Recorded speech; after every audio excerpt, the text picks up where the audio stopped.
Welcome to 9 to 5 Cooking. It's autumn time and we're getting ready for the holidays. And whether you're watching this around Thanksgiving or some other time of year, it's always a great time for pumpkin spice. Today we're going to do a pumpkin cheesecake. It's going to be light, it's going to be fluffy, it's going to be delicious, and I think that it would be fabulous any time of year. The great thing about a pumpkin cheesecake instead of a regular cheesecake is that the pumpkin kind of cuts through the richness of the cheesecake. And so it ends up being really, really good. And people will absolutely love it.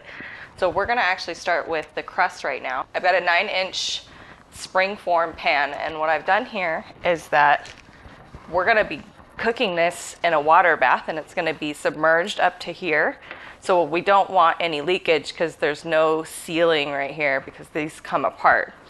So right now we got a 9-inch spring-form pan. You can see where the spring is right here.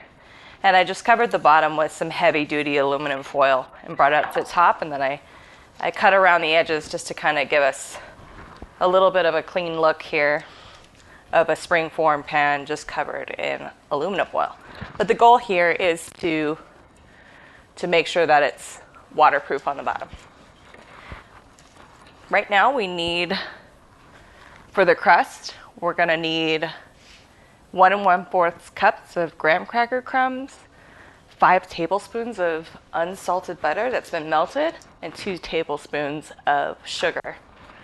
I'm going to put some graham cracker crumbs in a bag, and these are just, regular graham crackers, cinnamon ones, or honey ones. Just some regular honey graham crackers. And you know what? They have chocolate ones, which probably work just fine here, but we're going to go original style today. And we need about, 1 1/4 cups. And I'm not sure how many graham crackers that it might be. Let's start with a whole package and see what happens. So I'm going to kind of lay this evenly in a bag.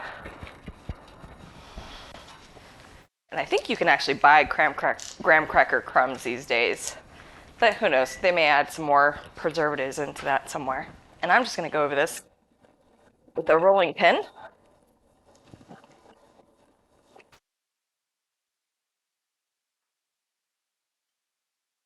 We do kind of want it fine so that it soaks up all the goodness in the butter and the sugar and creates a nice crust.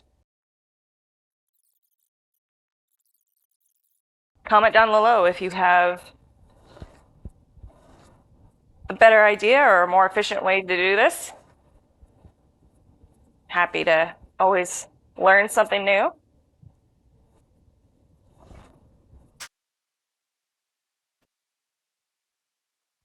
Okay, that should be good enough. Yeah, we've got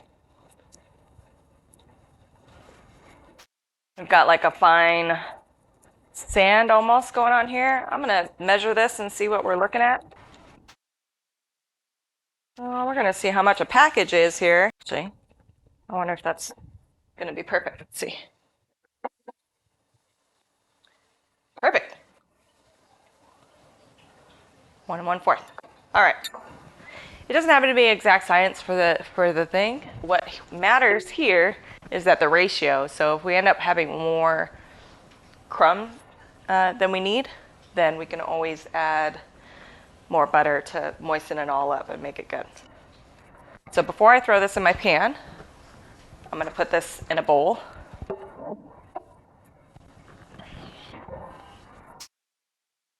We've got our cookie crumbs. I've got 5 tablespoons of melted unsalted butter. That's just going to go up in there. And 2 tablespoons of sugar. This is going to be our crust. And I am going to go in there with my hands, but you can use a fork, potato masher, anything like that. It's going to be delicious. I love that they have different flavors of graham crackers nowadays. The chocolate ones and cinnamon, whatever works best.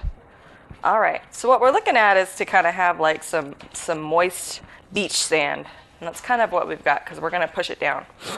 So I'm going to go ahead and pour this into my spring form. Again, this is a 9-inch spring form. Don't forget to do the foil because it's kind of a pain in the butt to do it later. So you want to do it before, one of the first steps that you do. Cover that spring form in aluminum. Oh, I'm going to push this around. It smells already really good. I mean, you've got some butter soaked graham crackers and some sugar. It's always a good time, right? So we want to kind of really compact this as much as possible, otherwise it will fall apart. Sorry for the sniffles. It's been very windy here in California, and I have allergies. So I promise I'm not carrying anything crazy for you guys. All right. That's pretty good. I'm gonna wash my hands and I'm gonna grab back. I'm going to get a spoon here and see if I can compact this even more. All right, I think we're good. We'll see how that holds up. And we'll make our filling. Before we start with the filling, we're gonna put this crust in the oven at 325 for 10 minutes. Just to get it nice and set. So we're gonna go ahead and do that because your crust needs to be cool before we put our filling in. So make sure you do this before you make your filling. I'm gonna add 3 8-ounce packages of room temperature cream cheese.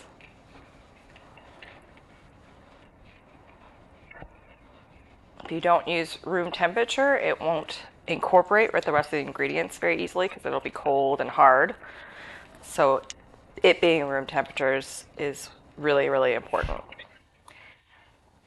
So what made me think about doing this is that we went to upstate New York recently and to a restaurant called Tully's, which is really, really fun restaurant. They give you popcorn instead of chips in the beginning of the meal, but they had this amazing pumpkin cheesecake, best thing I had while I was out there, which is funny because we thought, we're in New York, we should get a cheesecake, right? And so we went to just kind of a small place. A lady offered to make us a cheesecake, and it was like really home style. So she made it, and we picked it up the next day, and it, bless her heart, I think it was just sweetened cream cheese set in the refrigerator, and it wasn't cooked or anything. So, but she was really sweet about it, and I really love that hometown feel. All right, so we've got our 8 ounces, 3 8-ounces of room temperature cream cheese going on in here. All right, so I'm going to use a hand mixer. You can use a KitchenAid stand mixer, whatever you have. I'm just going to use this for the sake of this video so that you can actually see what I'm doing. And we're going to beat the cream cheese by itself right now. Get it nice and some creamy. Just once more again, I want to say this is room temperature, okay? Uh-oh. Mayday. So I'm going to use a rubber spatula, kind of bring it down from the walls here. And we're gonna keep beating this on its own. We're gonna keep beating this on its own to get it nice and frothy, so it will be accepting of the rest of the ingredients. We're probably going to do this for about 2 to 3 minutes. Okay, so you can kind of feel it as you're beating it. It gets easier to move through. We're trying to reclaim some of this cheese down here. Bring it all in one spot. And now we're gonna slowly work in our sugar. So I'm gonna add a little bit of our sugar, about half. This is 1.5 cups of sugar here. And we're gonna beat it in half at a time. Beat the cream cheese by itself for about 2 minutes, and now we're going to beat the sugar for about 3 minutes. So that's in total, we should be looking at about 5 minutes of beating. It's a whole lot of beating. We're gonna gather all of this sugar and cream that has accumulated on the edges. Give us one little mountain of goodness to work with here.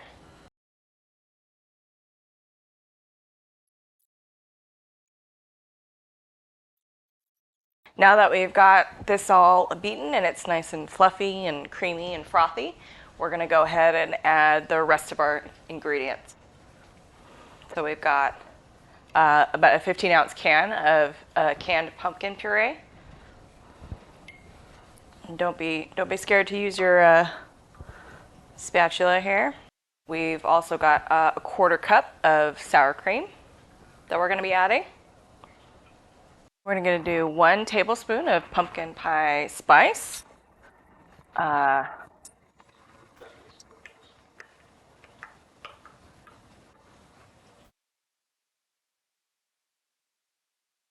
pumpkin pie spice is all the spices that you attribute to fall flavors like cinnamon and nutmeg and all that good stuff. So they just rolled it all into one convenient little thing. We're also gonna do 2 teaspoons of pure vanilla extract. Now, this is pure, not imitation. So make sure when you're buying it at the store that you see pure. And again, we're going to do 2 teaspoons here. Finally, we're going to do a half a teaspoon of salt.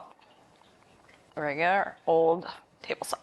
I'm going to do some preliminary mixing with spatula here before I start with my mixer.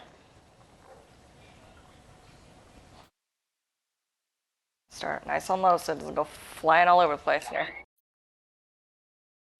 I'm going to stop this and do some little side scraping here. So I'm going to turn it on high and beat it for a good long time, probably about a minute, on super high and get it nice and frothy because the next part is adding the eggs. So we want to get it as fluffy as possible before we throw the eggs in there. All right. Now we're going to make room for our eggs. And here's the trick with the eggs is that we don't want to beat them too much. We're just going to incorporate them. Make sure you get all the beating in before your eggs join the party. So what we're going to do next is we're going to add our eggs. I've got 4 eggs right here, room temperature, and we're going to incorporate them with the rest of the ingredients here. So the trick here is we're not going to beat the hell out of these eggs, okay? We just want to barely incorporate them. We're going to use the mixer just to incorporate and then do the last couple mixes with our spatula, and then we'll be ready to stick it into the springform pan. I'm going to add the eggs here. We're going to put this guy off to the side. Get our hand mixer. Beat on low until they're just incorporated here. All right, not very long. I'm going to try and scrape these off. Definitely don't want to be licking those. It smells delicious. You can smell all of the fall flavors in here. Just smells like a pumpkin spice latte. It's gonna be delicious. Remember this guy with our crust ready to go?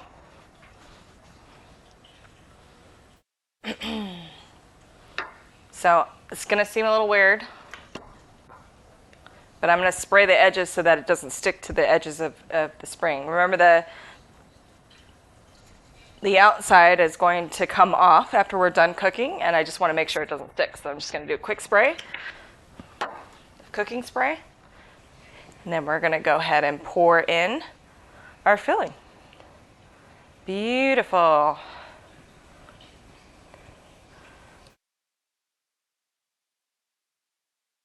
I'm going to make sure we spoon all this stuff in here. Kind of come at a different angle so you can watch. Feel like we should have some Kenny G saxophone music as we do this. It's very sexy. And what we want to do here is bang it. We're going to bang all those air bubbles. You can kind of see them coming up to the surface. Make sure that you use heavy duty foil for the outside so that you don't have any hole. A couple more air bubbles. All right, that should be good. Now the way that we're gonna cook this is in a water bath here. So you need to find something like a roasting pan or something to that effect that this will fit in. For example, this is a roasting pan, and we're gonna stick this guy in here. And then we're going to fill it with boiling water until it gets 3/4 of the way up the side of the pan here. Okay? Now you could probably just do this while it's in the oven on the middle rack. We're keeping it at 325, just the same temperature that we had our crust baking at, so it should still be there. So I poured a lot of the water in, but there's a little bit more to go. But just so that it doesn't get unmanageable, I'm going to go ahead and put the pan in the oven and pour the rest of the water in. So again, 325, we want this on the middle rack. I'm going to carefully try not to spill this. All right. We're going to bring out this rack. I don't know if you can see from there. So I only need a little bit more water to get 3/4 of the way up. So got our water up there 3/4 of the way in our water bath. That's going to bake at 325 for about an hour and a half. So go read a book, go play a game, do something fun, and we'll be back in an hour and a half. Okay, it's been about an hour and a half worth of cooking. And right now I turned off the oven. And what we're going to do, though, don't take it out of the oven. What you want to do is you want to crack the oven just a little bit. Now take a look at your cheesecake. It should be your cheesecake. Give it a little jiggle. Don't stick it with anything, but give it a little jiggle. What you're looking for is that the outsides are set and it's jiggling a little bit in the center. Okay? So the part is to crack your oven, turn it off, crack the door a little bit, and you're going to leave this for like 30 minutes to an hour and let it cool down. And what this is doing is that if you've ever seen cracks in a cheesecake on the top, that's because of it cooling too quickly. So this allows the cheesecake to cool really, really slowly and keeps the top of your cheesecake to be smooth like butter, okay? Welcome back. It is overnight and we have cheesecake coming out of the refrigerator. Now, for some reason, my cheesecake ended up with a little dark spot, but in the words of Bob Ross, we'll just make that into a happy little whipped cream cloud. All right, so I'm gonna unwrap this beautiful gift. It looks great. Right before I put it in the fridge, I went around it with a very thin knife, and you can see where it's kind of separated when it's cooled away from the edges of the spring form. That's exactly what you want to see when you bring it out of the fridge. So, wrap this guy.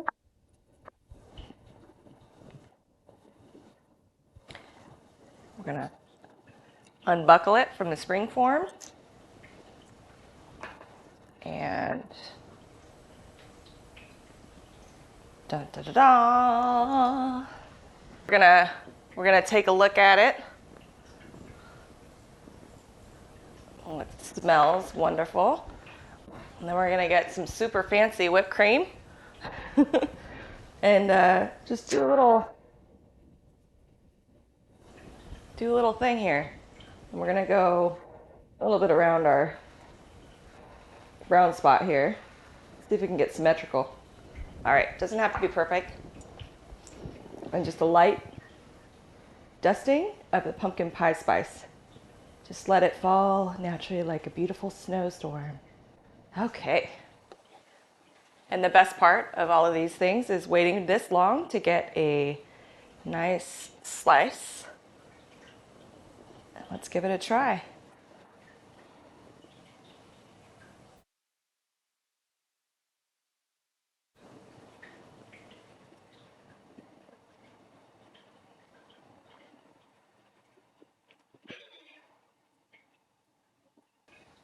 So here we are with our pumpkin cheesecake. The best part of cooking anything is giving it a try. I'm gonna get some of that whipped cream.